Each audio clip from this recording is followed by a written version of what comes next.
Ja bih rekla da sam znatiželjna osoba, isto tako da sam obiteljski tip osobe. Mislim da sam jako ambiciozna i ja mislim da se na slovenski kaže pifner.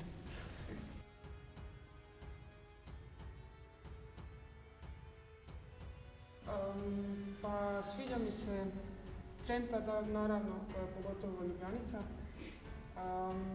Šta mi se ne sviđa su u prometu neka križanja su mi jako komplicirana.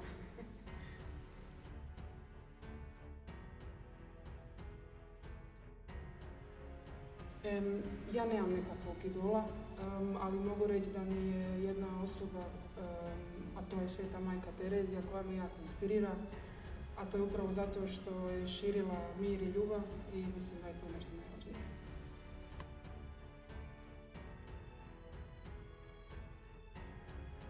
Pa kažu da jako dobro kuham i brzo učim jezike i neki čudan talent je da znam igrat ušima.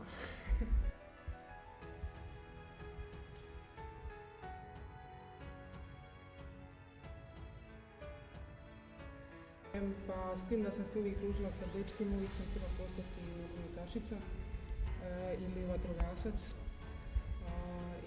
i eto, na kraju sam postala sportašica.